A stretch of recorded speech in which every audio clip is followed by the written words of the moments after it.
La RDC doit-elle reconnaître le mérite au docteur Denis Mukwege? Quelles sont les attentes de la société civile par rapport à la loi électorale en examen à l'Assemblée nationale? Et que faut-il faire pour le retour de la paix à l'est du pays? Et voilà, mesdames, messieurs, les 3 questions qui seront débattues au cours de cette émission Paramètres à suivre.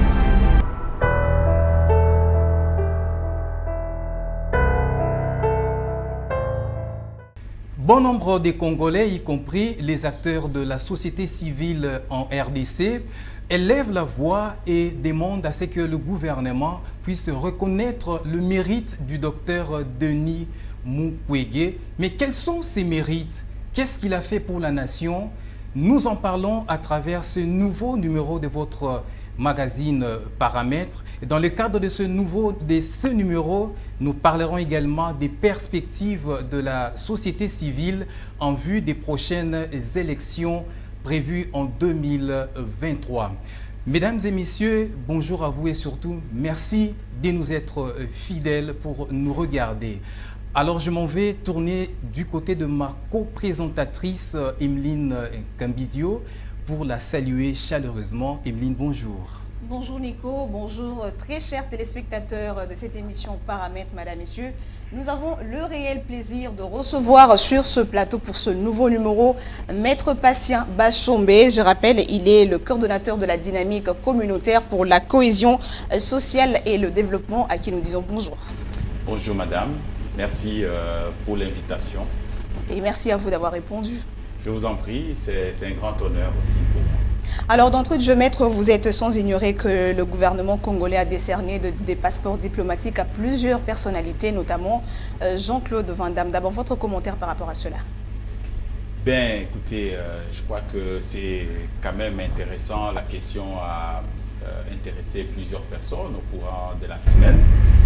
Mais la question que beaucoup se sont posées, pourquoi seulement à Jean-Claude Van Damme alors qu'il y a d'autres modèles au niveau de notre pays qui pourraient porter aussi ce titre d'ambassadeur pour la République démocratique du Congo, parce qu'il y a un dicton qui dit qu'il faut valoriser ce que vous avez avant de valoriser ce que le voisin ou les autres ont.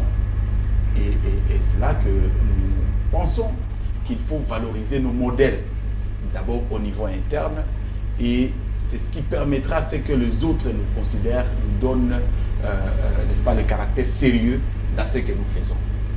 Nous vous avons suivi, vous avez écrit au président de la République pour qu'il reconnaisse également le docteur Denis Mukwege. Qu'en est-il de cette lettre? Ben oui, c'est depuis le 31 janvier 2022 que notre structure, donc la plateforme de la société civile dynamique communautaire pour la cohésion sociale et le développement, a adressé une correspondance officielle au président de la République pour lui demander de reconnaître les mérites du docteur Denis Mukwege, étant donné que plusieurs nations, plusieurs institutions internationales ont reconnu le mérite de ces dignes fils, ce réparateur, on a dit de réparateur de femmes, pour avoir traité plus de 40 000 victimes de violences sexuelles à travers le pays. Eh bien, il était temps de rappeler le pays, de rappeler la nation congolaise, à savoir valoriser, n'est-ce pas, ses fils. Et quel est votre intérêt? Permettez? Quel est votre intérêt? L'intérêt, c'est effectivement pour que les générations futures ne l'oublient pas, pour que ça soit inscrit dans le patrimoine de ce pays, qu'il y a eu la guerre. La guerre a sévi dans ce pays. D'ailleurs, c'était plusieurs conflits armés qui ont secoué le pays, et que le viol a été utilisé comme une arme de guerre, et qu'il y a eu, parmi ceux qui se sont battus, n'est-ce pas, au front, il y a eu un homme qui s'appelait Denis Mukwege, et qui a non seulement été en fait dans la salle opératoire, mais également dans tous les salons du monde pour défendre que la guerre cesse pour plaider à ce que le viol puisse cesser à travers la République démocratique du Congo. Ce qui lui a valu ses prix.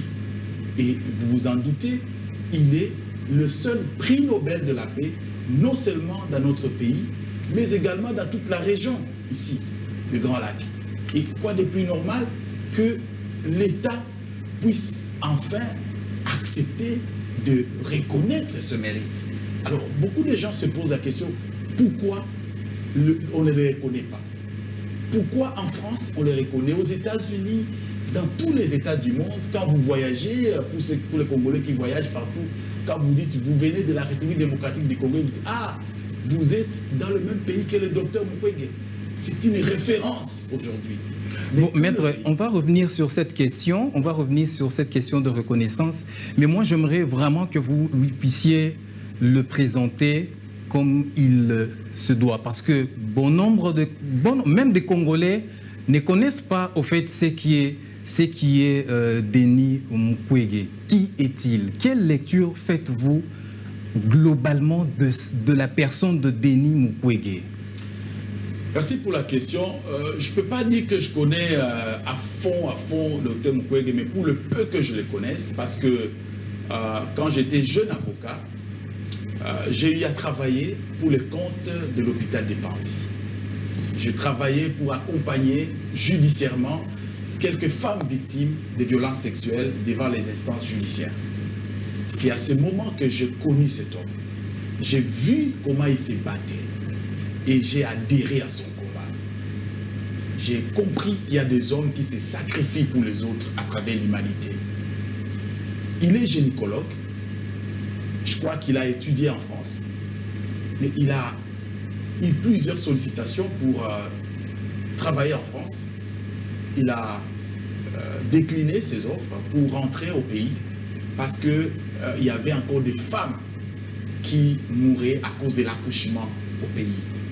Et il a accepté d'aller dans un coin très reculé dans la plaine de la Ruzizi où il a commencé à travailler dans un hôpital qui a été la cible, la première cible de la guerre. Hôpital de Panzi? Non, c'était l'hôpital de Lemera. Ok. Lemera dans la plaine de la Ruzizi. Donc Panzi viendra plus tard.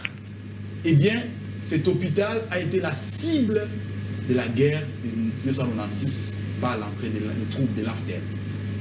C'est comme ça qu'il va perdre beaucoup de malades qui ont été tués dans leur lit. Et il a décidé de quitter pour aller se réfugier, se déplacer vers Bukavu. Et là, il a commencé un petit centre hospitalier, ce qui est devenu aujourd'hui Hôpital de Panzi. Eh bien, avec ses propres fonds. Avec ses propres fonds, il a fait participer aussi une communauté qu'on appelle de l'église, qu'on appelle CEPAC. Et c'est comme ça qu'il a initié ces centres. Un centre qui est devenu un hôpital. Plus tard, un hôpital de référence. Et aujourd'hui, un hôpital qui a une renommée au-delà de nos frontières, vous le savez. Donc, c'est un monsieur, lorsque je l'ai rencontré en tant que jeune avocat, il avait... il me donnait l'impression de quelqu'un qui veut vraiment se battre. Qui veut que ce qu'il est en train de connaître dans la salle d'opération soit connu par le monde. Et c'est ainsi qu'il va nous révéler qu'il venait de réparer une fillette de 2 ans. Il venait de le réparer, de réparer son appareil génital. Dont l'espoir était envolé. Et ça m'a touché au plus profond de moi-même.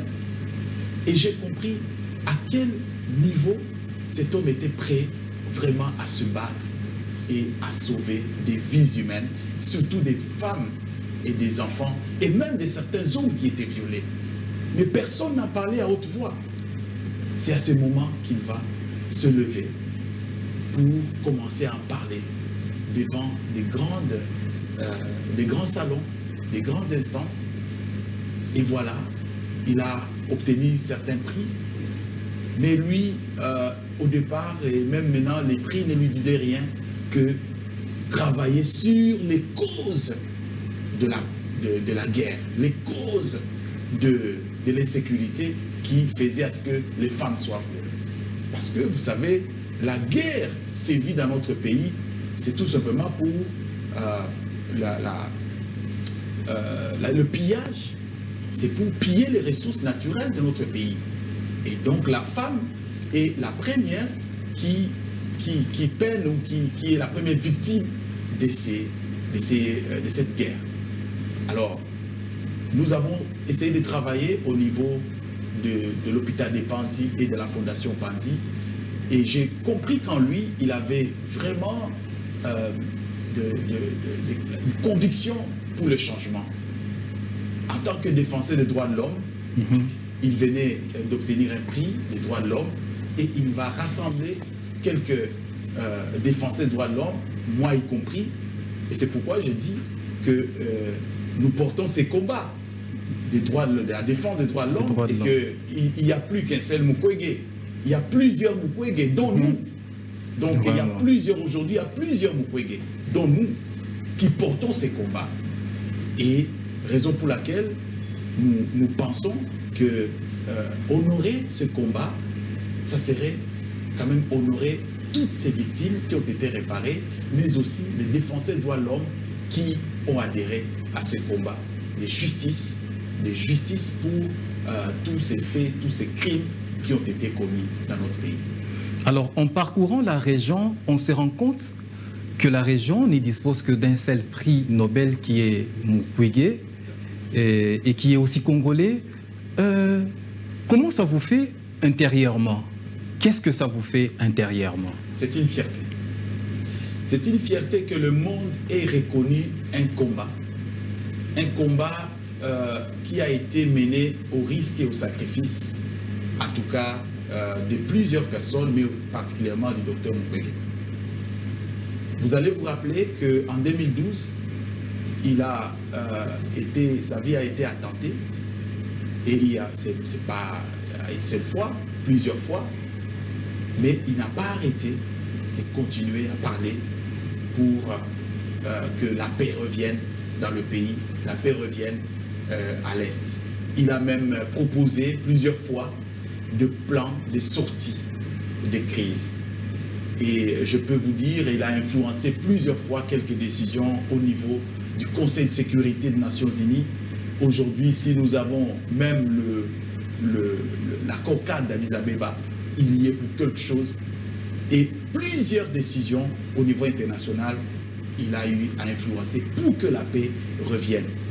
Et je ne saurais pas dire plus que ça, peut-être que lui peut en dire autant de sa vie, mais pour le peu que je le connaisse, c'est un homme de conviction. C'est un homme qui croit en un Congo fort, un Congo où chaque Congolais peut jouir des richesses de ce pays, et un Congo qui est stable et dans la paix, où chacun fait son travail calmement. Et lui, en tant que médecin, il retournerait faire sa médecine calmement, sans traiter des enfants de 2 mois violés, des femmes, des vieilles femmes violées 3, 4, 5, 6 fois, et où la justice fonctionne normalement. Voilà son combat. Mais maître, avec autant de réalisations, qu'est-ce qui fait que la RDC n'arrive pas à reconnaître ce digne fils du pays? Est-ce qu'il y a-t-il quelque chose qui dérange dans son combat? Quelque chose qui dérange, je ne crois pas, parce qu'il ne fait rien de subversif. Par contre, ce qu'il fait, c'est pour les intérêts du pays. Alors, cette question devrait plutôt être tournée vers les dirigeants pour savoir pourquoi eux ne veulent pas reconnaître les mérites de Mukwege.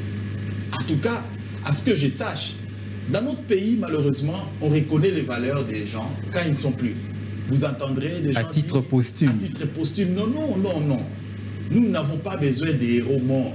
Nous avons besoin des héros vivants. Nous voulons célébrer nos héros vivants, nos modèles. Parce que les générations futures, et même aujourd'hui, on doit s'inspirer de ce qui nous reste comme modèle.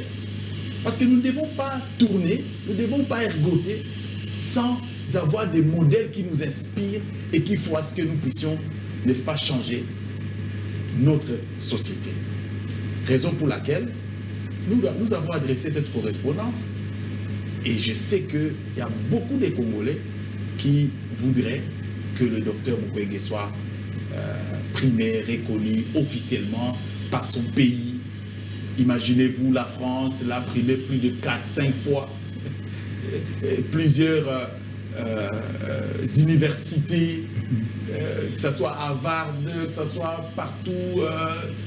Mais pourquoi pas chez nous? Nous, la société civile, nous l'avons primé. Pourquoi pas chez nous? Il a reçu le prix Nobel de la paix. On n'a pas vu vraiment un engouement pour recevoir ce prix, bien que c'était pendant la période électorale en 2018. Mais on n'a pas encore senti le pays s'approprier ce prix. Et quelle a été la réponse de la présidence par rapport à votre correspondance? Eh bien, nous attendons. Nous croyons que le président de la République va lire notre correspondance. Ça fait quand même 2 mois. Ça fait 2 mois, évidemment, mais nous attendons. Et nous croyons qu'il a accédé à notre... Et vous ne bougez pas de l'autre côté pour que la réponse vienne un peu plus vite? Écoutez, vous aussi des médias, aidez-nous. Aidez-nous à faire parvenir ce message. La correspondance a traversé tous les réseaux sociaux. Nous avons l'assurance quand même, nous avons des certitudes, peut-être qu'il pourra accéder à notre demande. Parce que s'il ne le fait pas, si on ne le fait pas, ça serait vraiment catastrophique pour le pays. Et ça va donner raison à ceux qui pensent que ceux qui servent ce pays sont les plus perdants. Vous savez, je voudrais vous dire que j'ai lu dans les réseaux l'histoire d'une femme qui était la première parachutiste congolaise, je crois en 1970. Mais cette femme, on l'a retrouvée plus loin dans le marché, ici à Kinshasa, avec Kingabwa, perdue, méconnue. Écoutez, ce n'est pas comme ça qu'on protège ces modèles. Ce n'est pas comme ça. Les modèles, il faut les valoriser. Les modèles, il faut les rendre un patrimoine. Et c'est ce que nous demandons, pas plus que ça. Et si cette femme, on l'a cherchée, donc il n'existe pas dans ce pays une base de données, des modèles, pour montrer à nos enfants, parce que nous sommes en train d'écrire l'histoire du pays avec beaucoup de sacrifices. Et il faudra que nos enfants étudient cela demain. Voilà. Alors, maître, puisque nous sommes dans ces sujets, j'aimerais que vous regardiez la caméra et que vous puissiez vous adresser directement aux autorités qui nous regardent. Merci beaucoup. Avant de continuer, bien sûr, notre échange. Excellence, Monsieur le Président de la République, honorable Président de l'Assemblée nationale, honorable Président du Sénat, Excellence, Monsieur le Premier ministre, il m'est donné l'occasion de vous parler directement au travers la caméra des journalistes pour solliciter, demander que vous puissiez accéder à notre demande, la demande de la société civile, de décerner le prix de mérite au docteur Denis Mukwege. C'est digne fils de la République démocratique du Congo, devenu prix Nobel de la paix, le seul prix Nobel de la paix dans ce pays et dans la région, dont le monde a reconnu ses mérites pour avoir traité plus de 40 000 femmes, filles, victimes de violences sexuelles dans ce pays, pour avoir fait un plaidoyer au niveau national et international pour montrer les effets néfastes du viol et des violences faites à la femme. Et il a mis sa vie en danger pour ce faire. Sa vie a été attentée à plusieurs occasions. Nous pensons que c'est un modèle pour les générations futures et même actuelles. Et nous pensons que c'est des bons droits. Si vous lui accordez ce prix, ce mérite, ça va récompenser tous les combats des défenseurs des droits de l'homme que nous sommes, nous la société civile, et ça va apaiser toutes ces victimes des violences sexuelles qui ont été réparées par le docteur Denis Mukwege. Si vous le faites, l'ayant fait, vous aurez rendu une partie des justices à ces femmes et à ces communautés qui ont été meurtries par la guerre, où le viol a été utilisé comme arme de guerre dans ce pays. Je vous remercie. Alors, maître, on continue. L'un des souhaits de Mukwege, c'était aussi qu'il y ait installation d'un tribunal pénal international pour la RDC. Le même combat, vous le partagez, vous qui êtes acteur de la société civile. À ce jour, où en sommes-nous? Écoutez, je crois que nous ne devons pas oublier notre passé récent. Nous venons de la guerre. Nous avons connu des conflits armés à répétition dans ce pays. Et il y a eu des crimes qui ont été commis dans ce pays. Il y a eu des faits constitutifs des crimes de guerre, des crimes contre l'humanité, et même des crimes de génocide. Il appartiendra aux juridictions compétentes d'en juger, n'est-ce pas, de donner cette qualification des crimes de génocide. Et nous avons pensé que la justice congolaise peut, à un niveau donné, venir juger certains faits, mais vous le savez très bien que certaines juridictions de ce pays n'ont pas cette compétence de juger des crimes internationaux. Et pour les juridictions comme, par exemple, les juridictions militaires qui ont cette compétence, vous connaissez les degrés de hiérarchie qui se trouvent dans les juridictions militaires, où les militaires est jugé soit par ses pairs ou les plus gradés que lui. Et vous savez qu'il n'y a pas vraiment une grande indépendance à ce niveau-là qui puisse permettre à ce qu'on puisse juger ces grands criminels.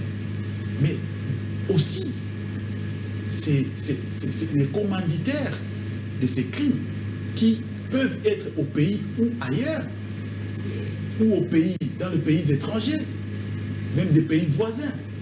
La justice congolaise n'a pas aujourd'hui des capacités, n'a pas vraiment une grande rigueur, une grande capacité pour prendre ces gens et les juger.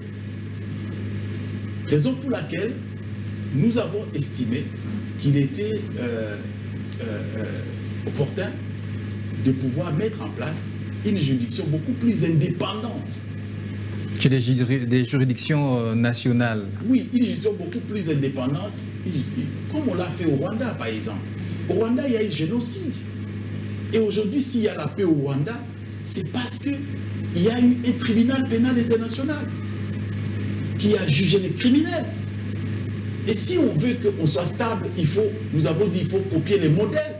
Et je pense que le Rwanda, c'est un bon modèle par rapport à cette jurisprudence, par rapport à ce tribunal pénal international. Donc, si on le fait au Congo, ça peut aider à ce qu'on ne puisse plus répéter les mêmes choses comme on les vit aujourd'hui. Tenez, il y a combien d'années on parlait de M23? Mais ça revient, c'est tous les jours. Mais pourquoi on ne les fait pas passer par nos juridictions? Pourquoi? Voyez-vous. Donc, je crois que c'est légitime, cette demande-là. C'est vraiment légitime. Et ça va, comment dirais-je, ça va apaiser, ça va satisfaire les millions, les milliers de victimes aujourd'hui. Mais on ne peut pas dire qu'on peut effacer, on peut balayer d'un revers de la main tout ce qui s'est passé. Il y a encore des gens qui pleurent les lèvres. Il y a des villages qui ont été décimés, des chefs coutumiers qui ont été enterrés vifs. Est-ce que ces communautés-là, pensez-vous vraiment que psychologiquement, ils sont prêts à accepter vraiment qu'on efface ça, on oublie? Non. Ils attendent jusqu'aujourd'hui. Ils attendent que justice soit faite. Alors, quelle justice au niveau du pays qui ne vient toujours pas? Raison pour laquelle nous pensons que nos juridictions sont aussi passives, ils ne sont pas actifs. Ben, c'est tout simplement parce que la plupart aussi de ceux qui ont commis des crimes, on les a acceptés de diriger le pays. Voilà. Il y en a qui sont dans l'armée. Il y en a qui ont été au gouvernement. Voilà, donc lorsqu'on a fait le 1+4, on a accepté tout. les mixages, le brassage, tout ce que vous connaissez. Mais ça n'a pas permis au pays d'avancer, malheureusement. Parce que si c'était la solution, mais on serait loin.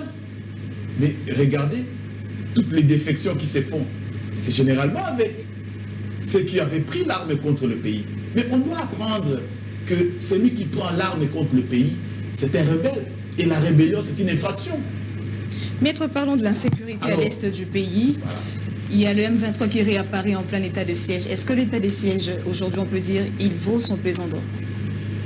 Je crois que nous attendons que le Premier ministre puisse, parce qu'il est descendu au Nord Kivu. Et en Ituri aussi. Il a déjà bouclé d'ailleurs sa tournée. Il vient de boucler sa tournée. Nous attendons vraiment avec impatience que les résultats de sa mission, de son évaluation, nous soient présentés pour que nous puissions débattre.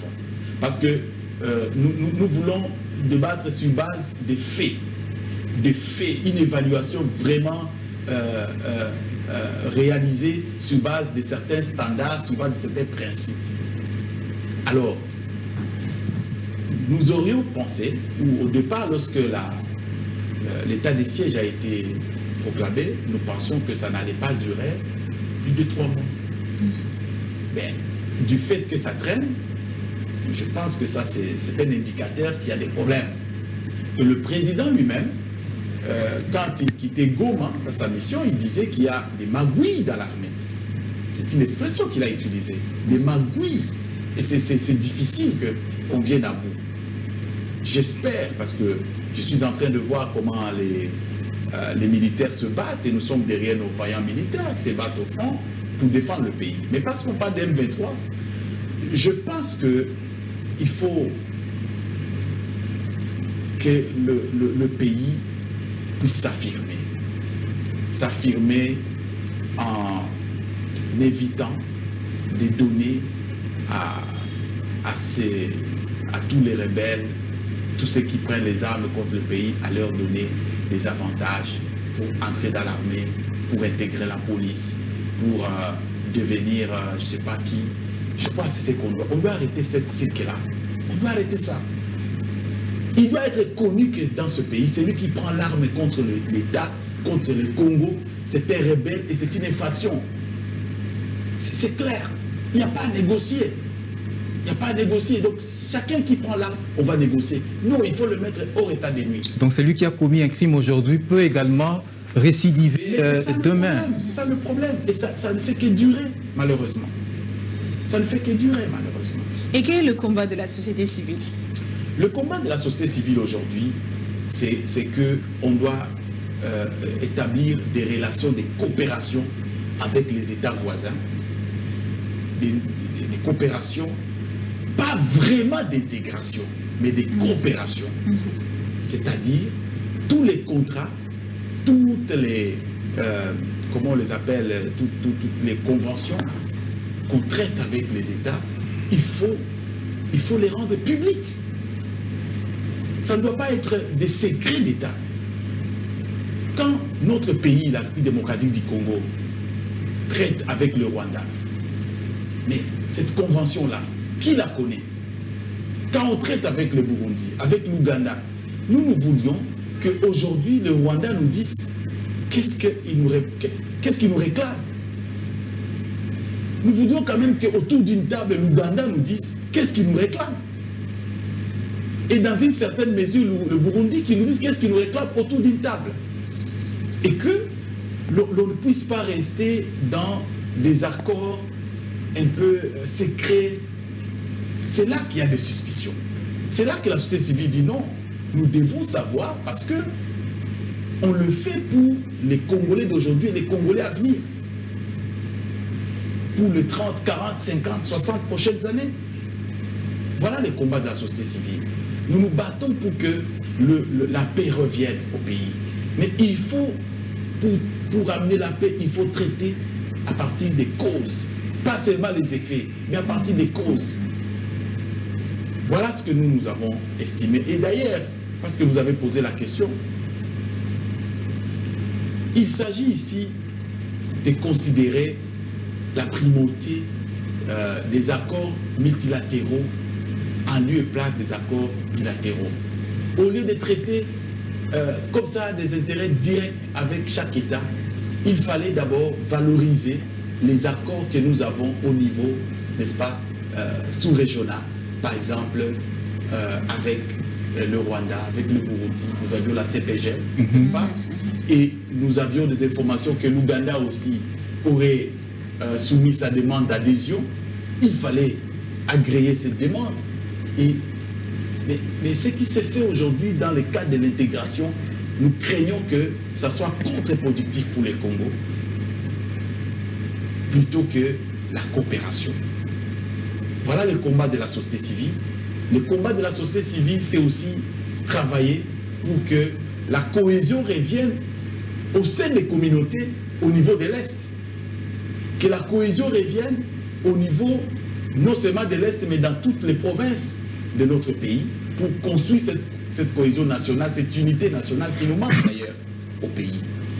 C'est aussi lutter contre les discours de haine et d'incitation à la haine tribale dans le pays. Parce que finalement, ça vient donner, n'est-ce pas, l'eau au moulin de ceux qui veulent éclater notre pays, la balkaniser. Alors, maître, je vous interromps un peu. Vous avez abordé la question de discours de haine et incitation à la haine tribale. Vous avez organisé plusieurs activités dans le cadre de votre organisation, qui est la dynamique communautaire pour la cohésion sociale et le développement. Alors, là, est-ce qu'il y a eu un cahier des charges où vous avez eu à présenter aux autorités par rapport à ce qui se passe dans plusieurs provinces de notre pays? Oui, merci pour la question. En réalité, notre pays souffre de ces déficits de cohésion sociale. C'est vrai, certes que ça a commencé il y a longtemps, mais ça a pris des proportions inquiétantes à partir de 2018, après les élections de 2018. Et peut-être nous parlerons des élections 2023, il faut bien les préparer sans les gènes qu'ont laissé les élections de 2018. Je parle ici du seuil, par exemple, électoral. Donc, ce seuil électoral est venu aussi pour exaspérer cette question. Et vous savez que la plupart des fois, les élections chez nous sont rabattues au niveau des tribus. Et avec le seuil, ça a encore accentué ces vices. Voyez-vous? Alors, nous avons estimé qu'il faut travailler sur les discours, les messages qui incitent à la haine. Et nous avons commencé à le faire. Nous avons organisé plusieurs activités pour sensibiliser les autorités politico-administratives. Nous avons sensibilisé les communautés au niveau beaucoup plus de l'Est, que ce soit au nord Kivu, au sud Kivu, à Ituri, à Tanganyika, et même dans la province orientale et l'Équateur, donc le nord Ubangi, le sud Ubangi, et dans le Congo central. Expliquez-nous d'abord, c'est quoi ces discours de haine, incitation à la haine, donc ces concepts-là, si vous pouvez expliquer, et les téléspectateurs sont en train de chercher à comprendre, parce que ce sont des concepts qui, de fois, échappent à la connaissance du public. Écoutez, la haine d'abord, c'est quoi? La haine, c'est l'opposé de l'amour. Tout à fait. La haine, c'est le fait de vouloir, donc c'est un sentiment d'aversion. Un sentiment d'aversion contre quelqu'un. Et ici, nous parlons maintenant d'aversion contre une tribu. Ce qui est encore plus grave. Alors, quand nous parlons de la haine tribale, c'est l'aversion contre une tribu. Et le discours qui accompagne maintenant cette aversion, c'est un discours qui est distillé dans l'intention d'amener les autres à agir contre cette tribu à la violence. Et c'est ce que nous sommes en train, n'est-ce pas, de lutter, au fait. Lutter contre aujourd'hui. Et quand vous êtes, par exemple, ici, à Kinshasa, vous attendez à Mouyaka. Yo, Wewa. Oh, Wewa. Luba. Donc c'est comme si le tribu est devenu une injure. Non. Moussakata. Tu vois, hein? Mounindou. Tu vois. On survalorise sa tribu. On survalorise sa tribu contre une autre tribu. Non seulement qu'on le fait, mais aussi on incite maintenant, parce qu'aujourd'hui on a des réseaux sociaux. Tout à fait, on peut facilement... Les réseaux sociaux facilement, de manière instantanée, et on les divulgue dans les réseaux sociaux, ça passe partout, et tout le monde tient ça comme une vérité, et tout le monde commence à... Et ça reste dans la mentalité. On détruit la communauté, effectivement. On détruit cette volonté de vivre ensemble. Nous sommes obligés de vivre ensemble. Et nous devons vivre, si nous voulons maintenir le Congo tel que nous sommes aujourd'hui, nous devons développer des discours plutôt de cohésion. Raison pour laquelle, d'ailleurs, nous avons porté une proposition de loi contre le tribalisme, racisme et xénophobie, qui est aussi endossé par le député national Gary Sakata, n'est-ce pas, pour voir comment est-ce que nous pouvons arriver à renforcer la peine, n'est-ce pas, de ces infractions-là, d'incitation à la haine et même des discours de haine. Et aujourd'hui, on a comme l'impression que la population prend cette question à la légèreté, parce qu'on n'arrive pas à mesurer les conséquences. Quelles sont les conséquences qui sont liées justement à cette terre qui gangrène la société congolaise? Mais écoutez, je vais pas aller plus loin. Regardez en face de nous, je vais dire au Rwanda, le pays voisin.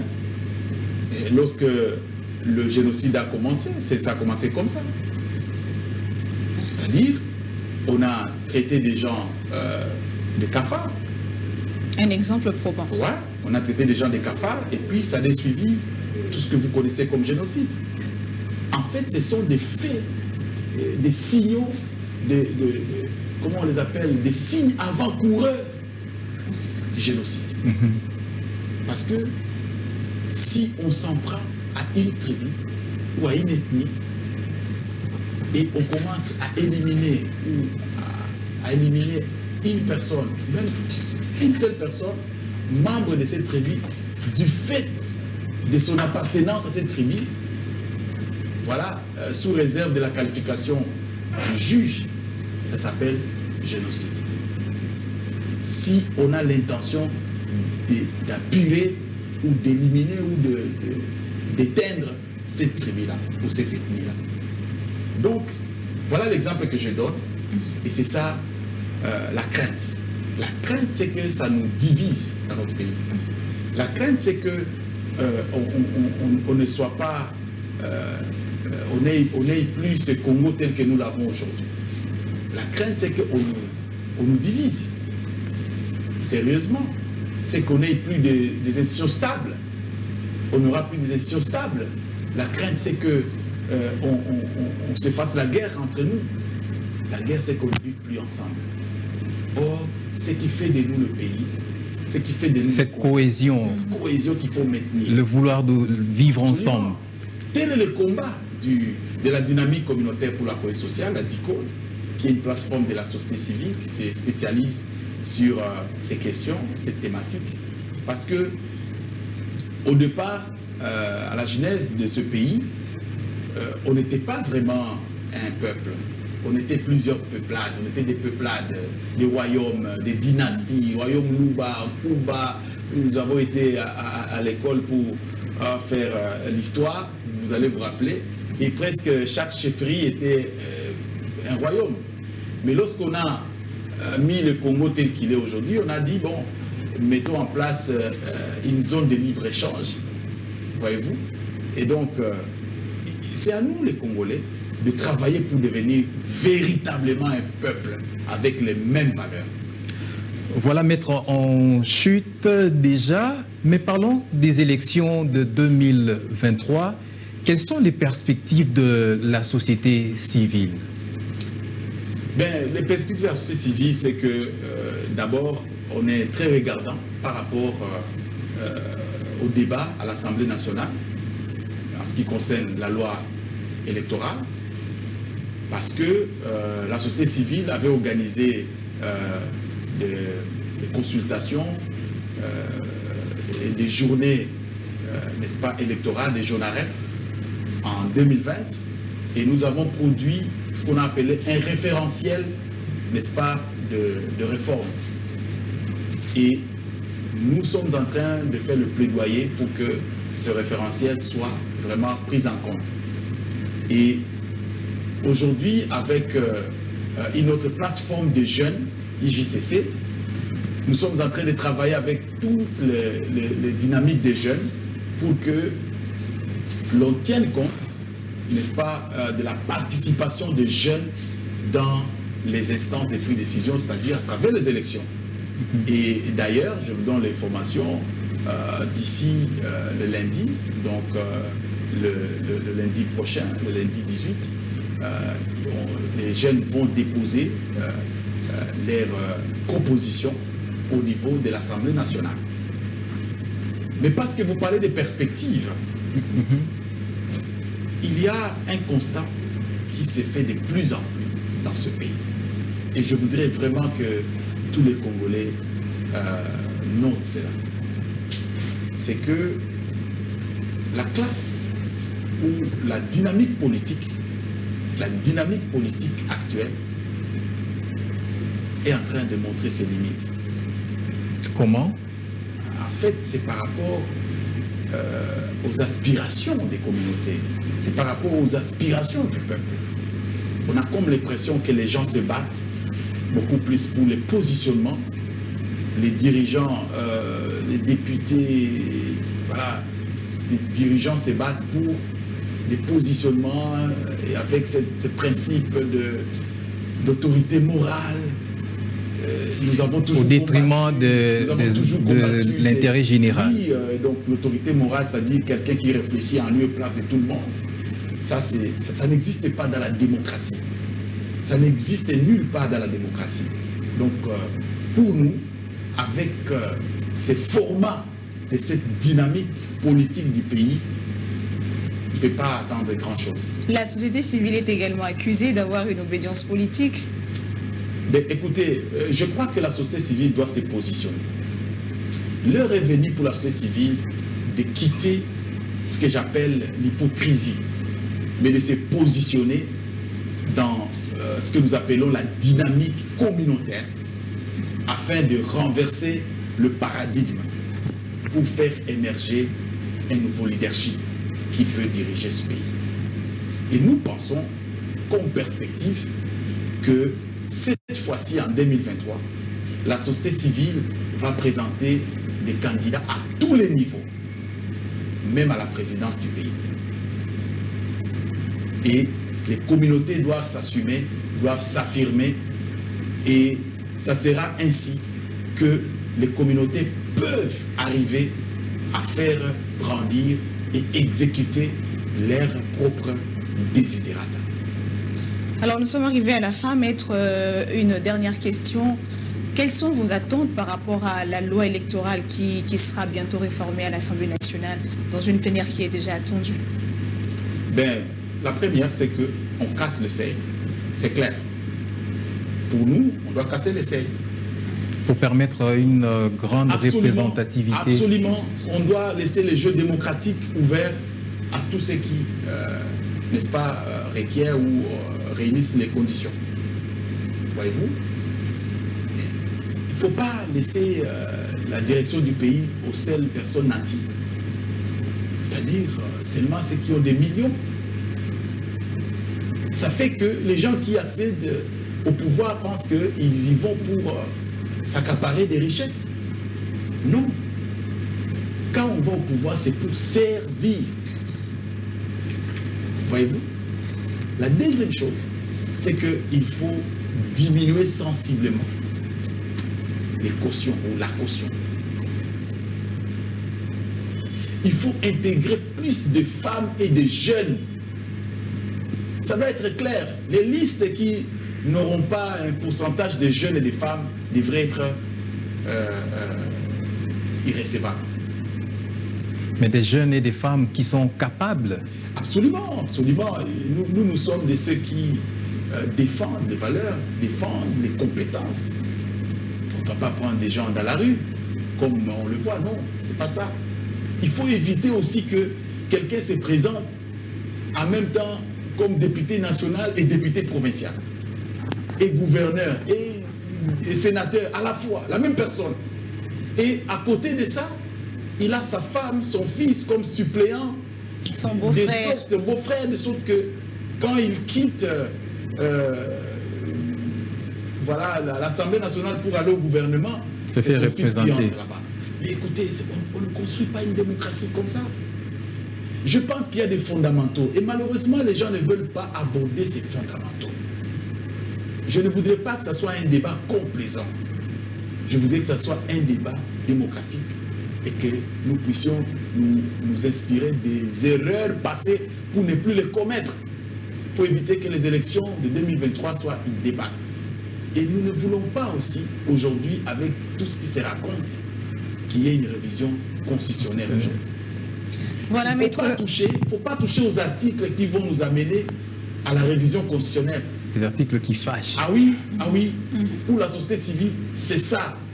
Il y a plusieurs éléments que nous allons peut-être prochainement vous soumettre. On aura l'occasion de vous avoir, oui. Évidemment, déjà le lundi à l'Assemblée nationale, avec des jeunes réunis au sein de l'UJCC, donc toutes les dynamiques, nous allons déposer cela.